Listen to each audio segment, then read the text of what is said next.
Whoa, who's that?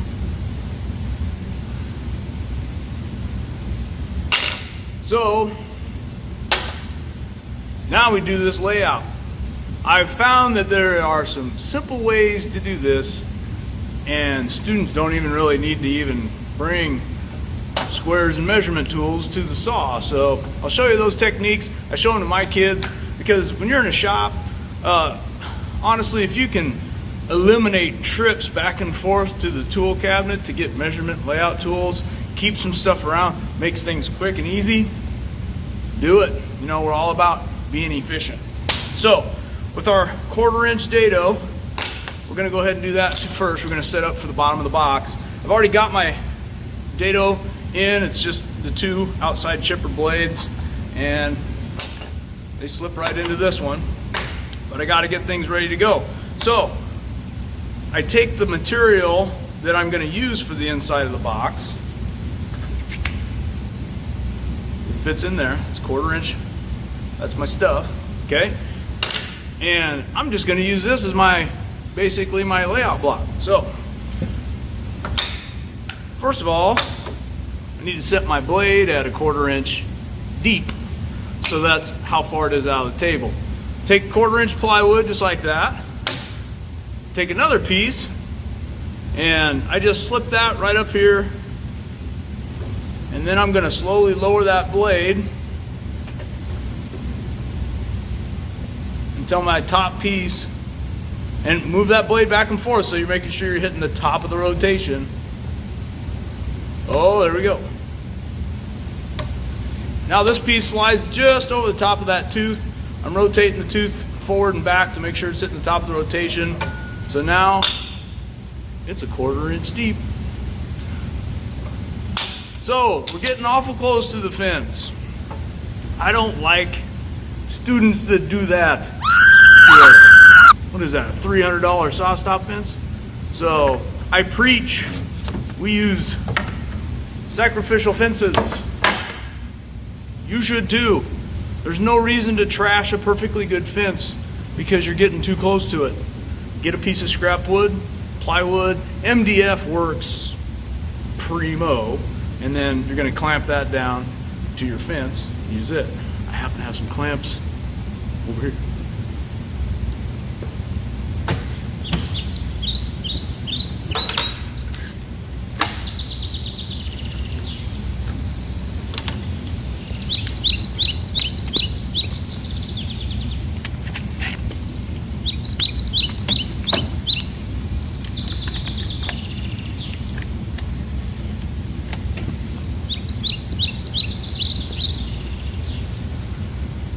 Make sure though that the clamps are above where your work is gonna flow through the saw, okay? All right, so now all I gotta do is slide this over, put my 1/4 inch plywood in between the fence and the blade, and then I'm just gonna slowly tap this into position. Spin the blade a little bit. It's just catching it.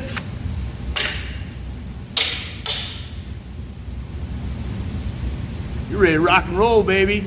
You're a 1/4 inch high with a 1/4 inch dado and a 1/4 inch away from the fence. Let's do this.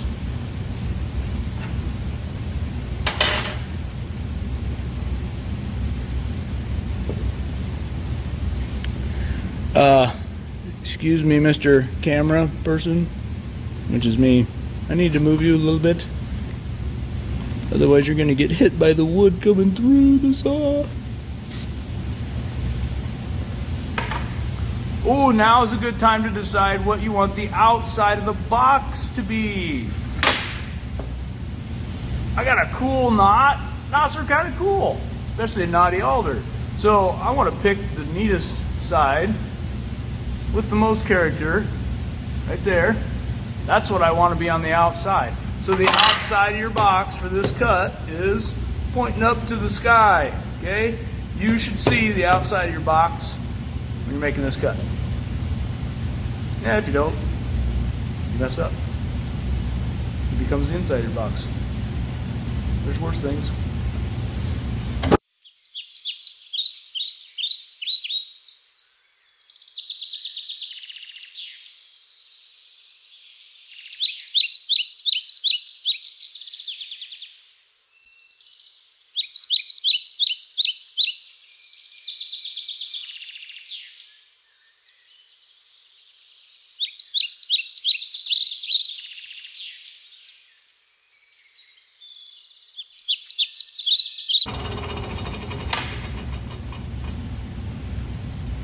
there you are. 1/4 inch dado, 1/4 inch above the bottom. And that's my stuff. Don't fit good yet.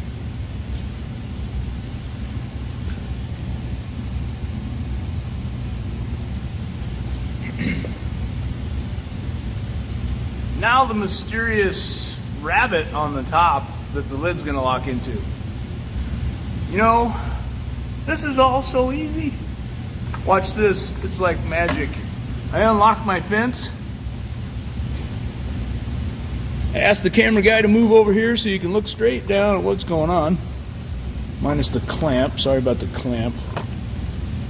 Hopefully that's kind of gonna give you an idea. There we go. And then this is all there is to this rabbet magic. You slide the fence just over to the blade. That's it. Dado goes on the outside. You might have kids goof that up. Make sure the dado's down on the table, away from the fence, and then we're gonna rabbet this one. Okay? Camera guy, hey, move over. Oh, I am the camera guy.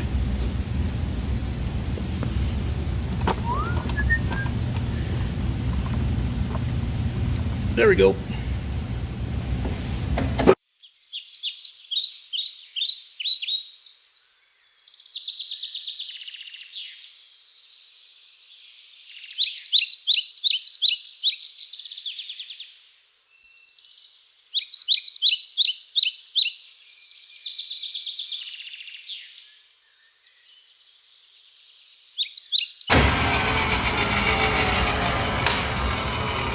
All right, there's my rabbet. It skimmed most of it. This stuff here, that just breaks right off. You can take a chisel and, you know, you're gonna get some of that if the blade isn't completely perfectly scratching the fence. And you can, you know, it's a sacrificial fence, so you can cut into it if you want. Well, it's up to you.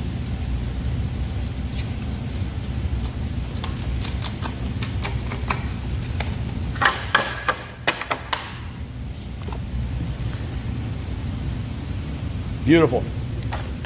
So, this is what we're looking at. We're rabbeted, we got a groove. Now we can put the pretty grooves on the inside. No, the outside. And this is it. I guess we might as well go over and do that now and get it done with, and then you're done with this video series, and we can move on to the mitering and putting the box together series. All right, I'm gonna set up the saw so you don't have to watch this, and be right back, so hold on.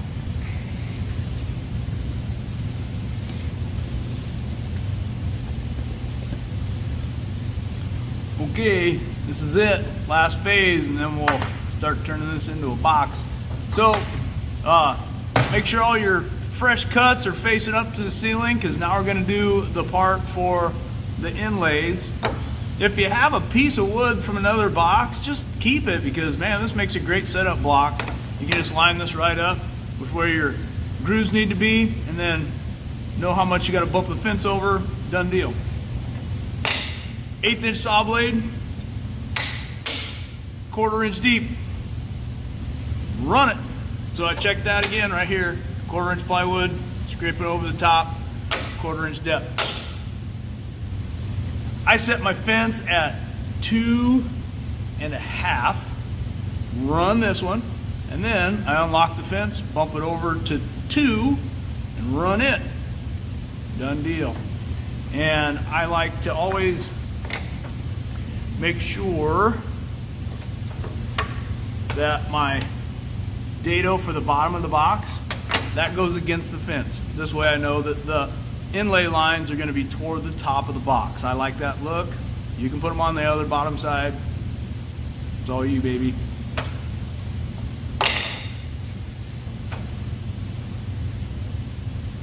Camera guy, you're in the way again. think, you gotta move over. Camera guy, man, he wants to get all these cool shots and camera angles, but he has no regard for good woodworking etiquette.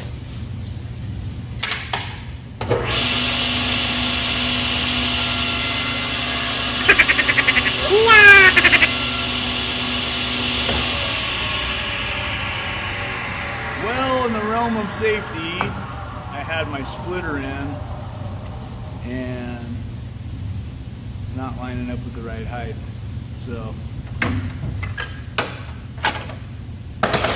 off with it. Don't need it, you're not cutting all the way through the wood. That's when you have to have your splitter in. I'm making a groove. No problem.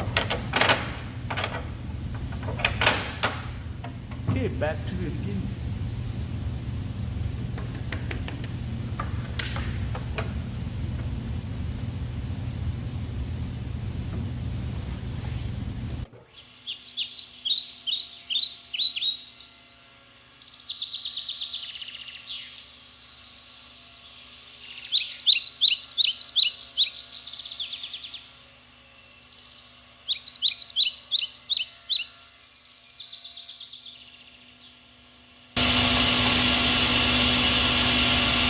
Bump your fence over to 2 inches.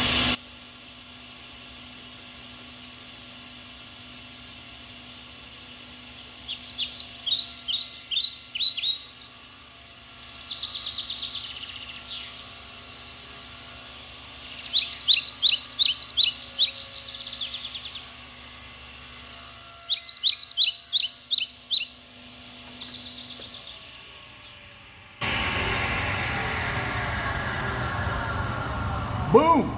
There it is. Ready for action. Now, you may not even want to put anything in there. Just sometimes the shadows look good. You could fill that with epoxy if you wanted to. Now's the time you can get creative. But we got that set. Just happen to have my little piece of hardboard here, that 1/8 inch masonite stuff I was talking about. And I rip them at about 1/4 inch wide.